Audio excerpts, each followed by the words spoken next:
Similar हो जाएगा presentation. उसके अंदर आता है accounting policy. What is a policy? Internal rule applied by the company within the framework of standard and concept. Policy should not violate a standard, policy should not violate a concept. और उसके framework के अंदर आप अपने rules बना सकते हो, जैसे कि डेप्रिसिएशन बोलता है, स्टैंडर्ड बोलता है कि चार्ज करो, मेथड कौन सा आप पे छोड़ा हुआ है, आप एफआईएम करो, आरबीएम करो, सम ऑफ द इयर्स करो, व्हाटएवर यू वांट। वैसे ही होता है स्टॉक वैल्यूएशन की पॉलिसी। ये जो फीफो, वेटेड एवरेज, लीफो हमने फॉलो किया, फीफो या वेटेड एवरेज। तो AS2 क्या बोलता है? जो मेथड यूज करना है यूज करो, खाली उसको स्टेट करो। तो पॉलिसी क्या हुई? आप अगर फीफो यूज करो ये आपकी पॉलिसी हो गई, या वेटेड एवरेज कर रहे हो ये आपकी पॉलिसी हो गई। इसलिए मैंने आपको बोला एक बार जो पॉलिसी अडॉप्ट कर लेते उसको कंसिस्टेंट बेसिस पे फॉलो करने का। फीफो कर रहे तो फीफो करते रहो, वेटेड एवरेज कर रहे तो वेटेड एवरेज। समझ आया?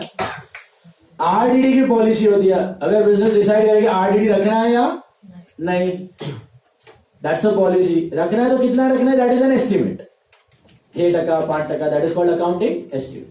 तो रखना है या ना रखना, दैट्स अ पॉलिसी। तो वैसे ही business can choose a policy of invoice basis या quantity stock basis. Invoice basis या स्टॉक बेसिस। अभी किसी बिजनेसेस में इनवॉइसेस टाइम पे आ जाते हैं लेकिन माल थोड़ा आगे पीछे हो जाता है, तो वो इनवॉइस बेसिस फॉलो करेगा। किसी बिजनेस में माल फटाफट आ जाता है, इनवॉइसेस टंग जाते हैं लंबे टाइम तक, तो वो शायद फिजिकल स्टॉक वाली पॉलिसी फॉलो करेगा।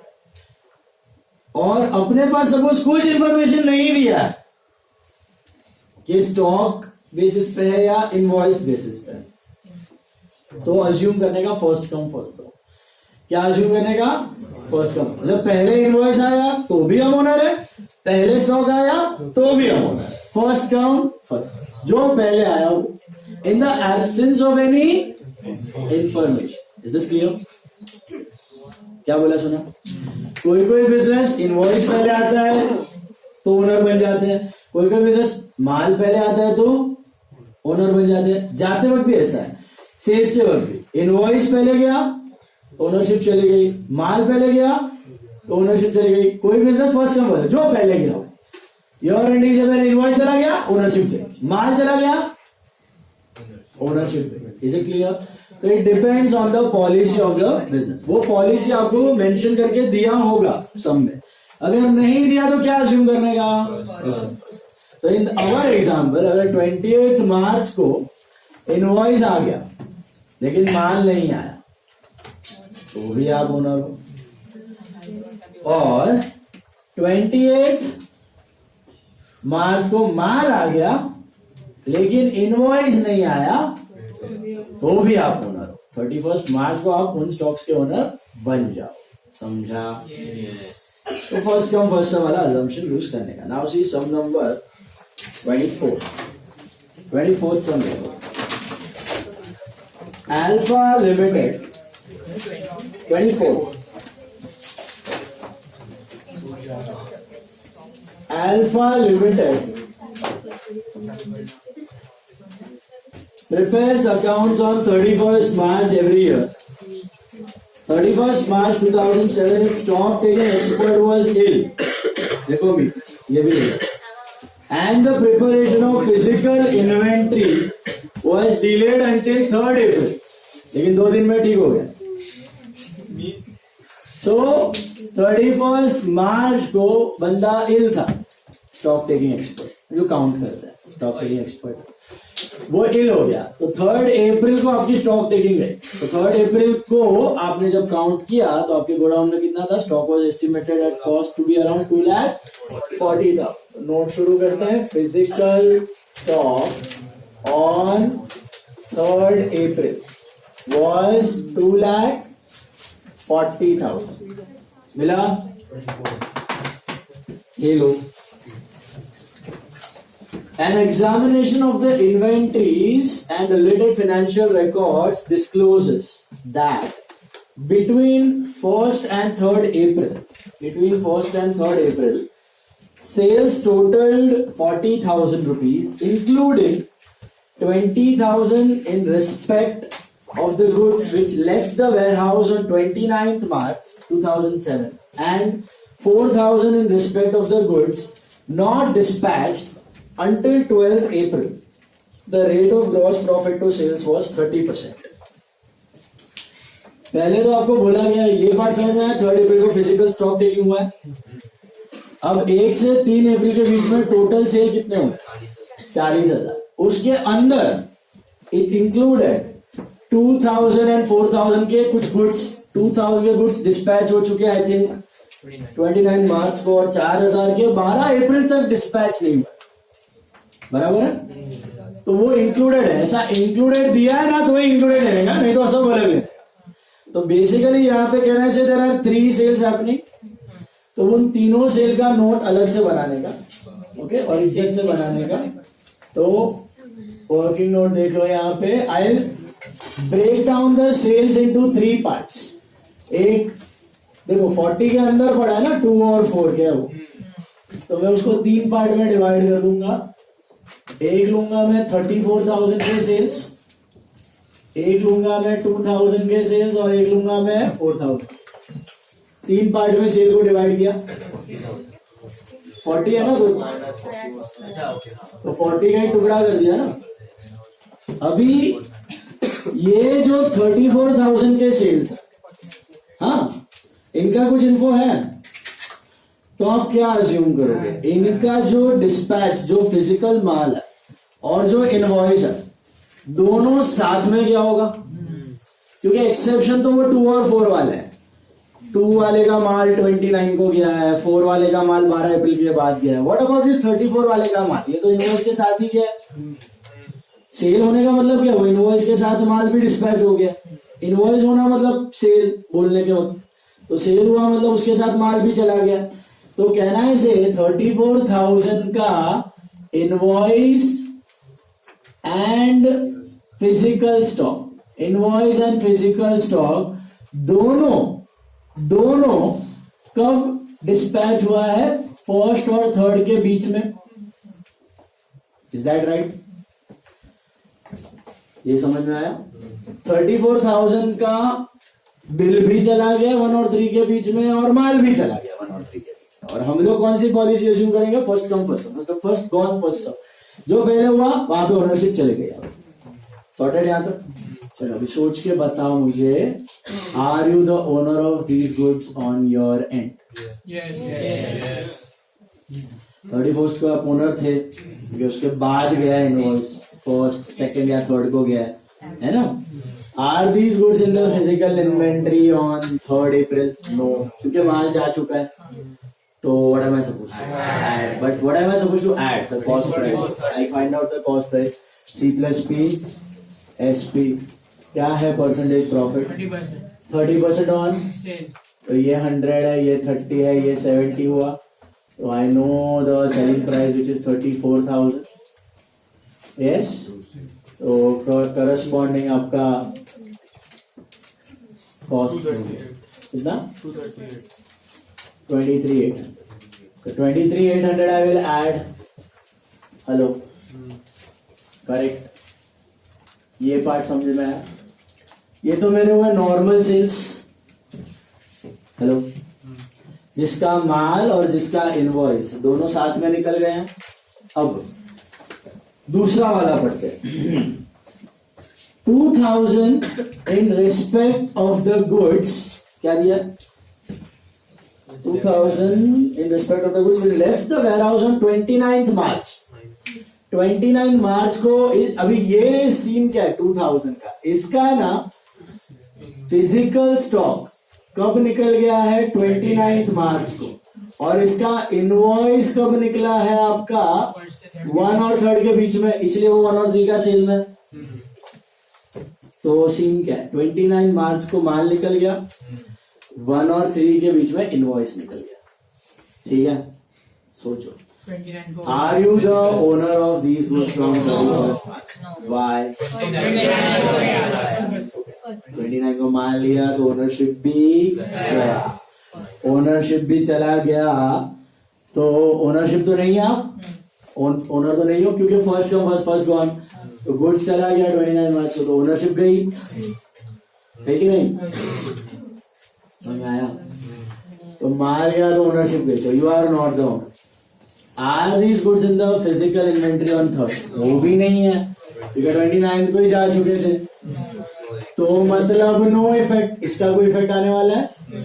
No effect. तो इसका हम लोग नोट लिख देंगे। ओके, नोट आपको दे दूंगा मैं बाद में। समझा क्यों नो इफेक्ट? क्योंकि दोनों नहीं है, ओनरशिप भी नहीं है और स्टॉक में भी नहीं। Is this clear? ये लो अभी 4000 का देखो क्या दिया। 4000 का क्या दिया है? In respect of the goods not dispatch until 12th April.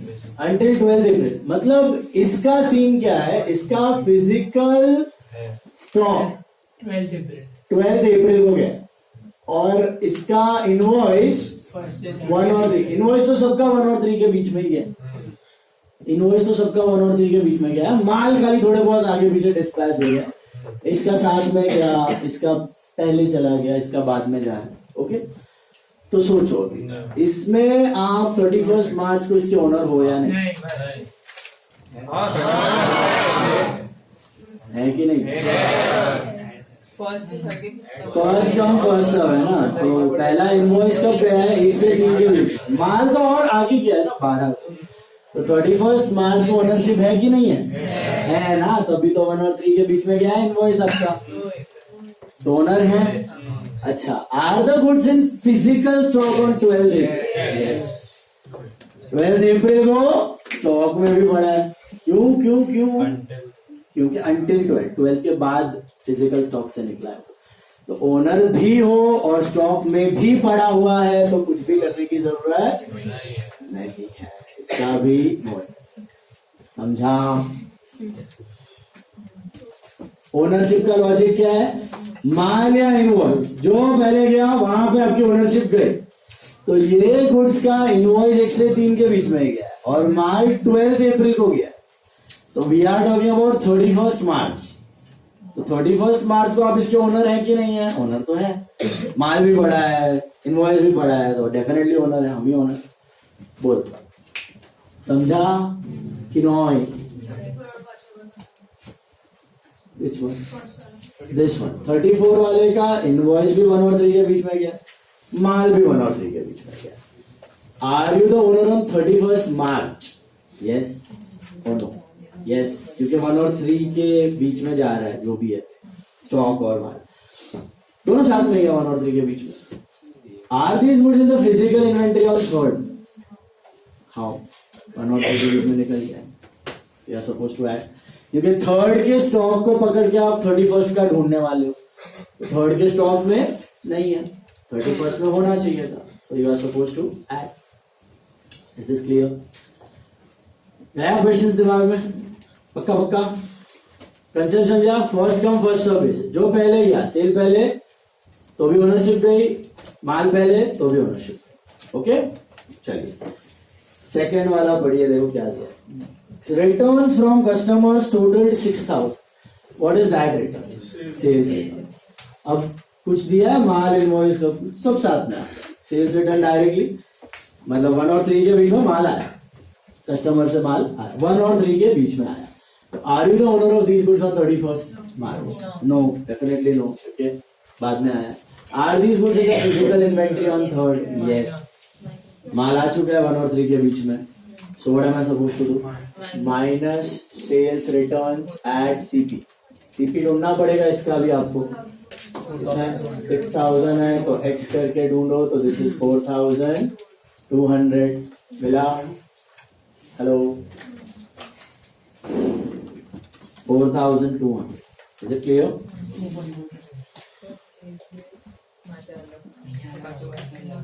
Okay. Got it? ये लो, मिला मिला मिला। Right right right, moving ahead. हाँ जी, देखिए देखो परचेजेस टोटल 18,000। अभी परचेजेस का सेम नोट हम लोग करेंगे, सेम सिमिलर सा कंसेप्ट है, working note two for purchases. Purchases के बारे में पढ़ो।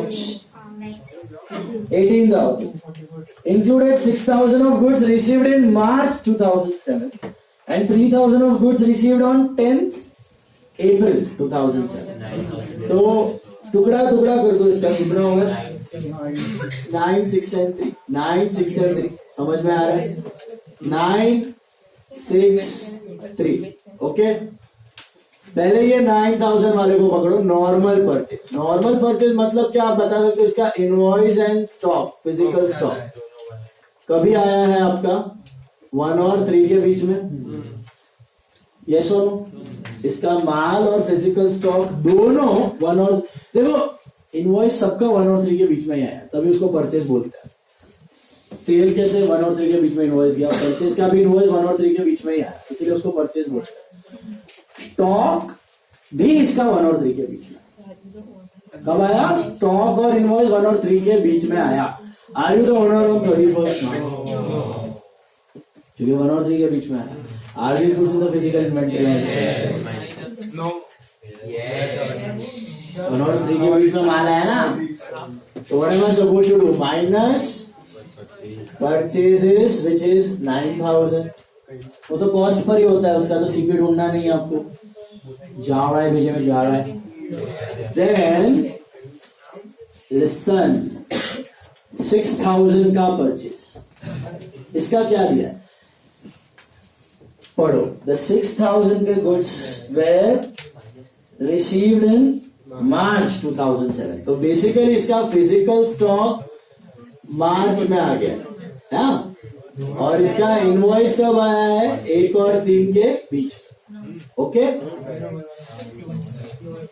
माल आ गया मार्च में, हाँ, और इनवॉइस है 1 और 3 के बीच में। लेकिन हमारा फंडा क्या है कि फर्स्ट कम फर्स्ट कम, माल आया या इनवॉइस आया, हम तो owner. Are we owner of this goods on 31st March? Yes. क्यों? माल आ गया, जो पहले आया वो माल या इनवॉइस जो पहले आया वो तो ओनर बन गए। Yes, we are the owner on 31st March, ownership है। Are this goods in the physical inventory on? क्योंकि पहले ही माल आ चुका है, तो 3rd April को होगा तो नो इफेक्ट होगा। जा रहा है वीडियो में। अभी 3,000 के बारे में पढ़ो। Goods received on 10th April, तो इसका भाई का फिजिकल स्टॉक कब आया है? 10th April को आया है, और इनवॉइस कब आया? 1 और 3 के बीच में। सोच, इनवॉइस 1 और 3 के बीच में, 1 और 3 के बीच में इनवॉइस, और 10th April को माल आया। ठीक है? Ask yourself, are you the owner on 31st March? Ownership नहीं है, क्योंकि माल और इनवॉइस दोनों बाद में। Are this goods in the physical inventory on? नहीं, क्योंकि माल भी इसके, तो ये ना 3 का हिस्सा है ना 31st का है, तो नो इफेक्ट। Got it? बोलो। अभी purchase return to the supplier total 4,000। इसका तो माल और डेबिट नोट साथ में गया होगा, माल और डेबिट नोट दोनों साथ में गया होगा। कब गया है? 1 और 3 के बीच में। तो are you the owner on 31st? Yes और नो? है तो ही तो रिटर्न किया। Yes, we are the owner on 31st March। Are the goods in the physical inventory? So what am I supposed to do? Add purchase returns of 4,000.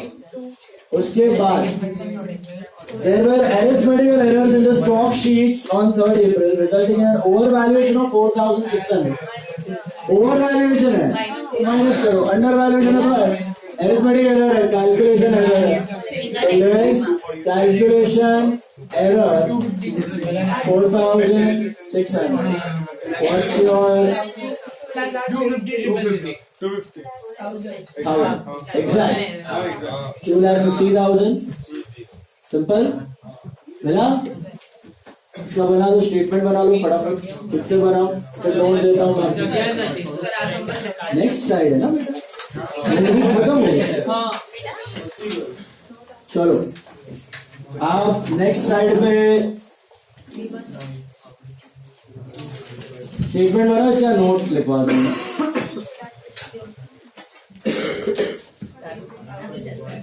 जा रहा है भेजे में क्वेश्चन, जा रहा है।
अरे तुम करो पहले ये सॉल्व करो।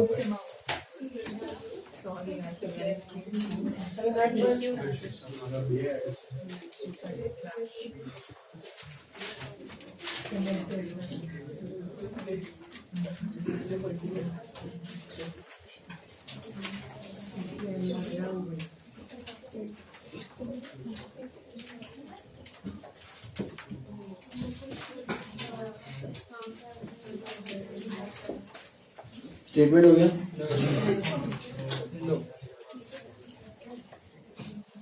उसका लास्ट वाले का arithmetical error in cost sheet, वही लिख, stock sheet, arithmetical errors in stock sheet.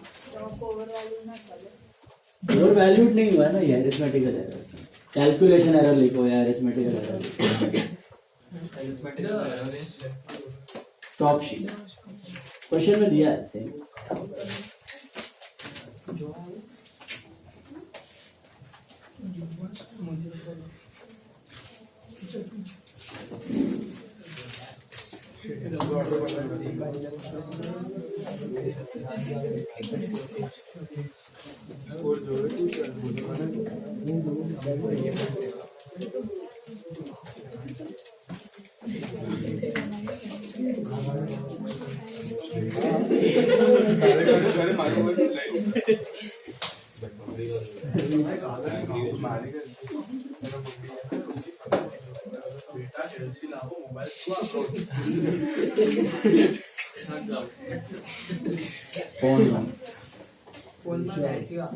क्यों ले? अरे वो इनका कैल्शियम भूल गया था कोई, तो लास्ट लेक्चर मिला।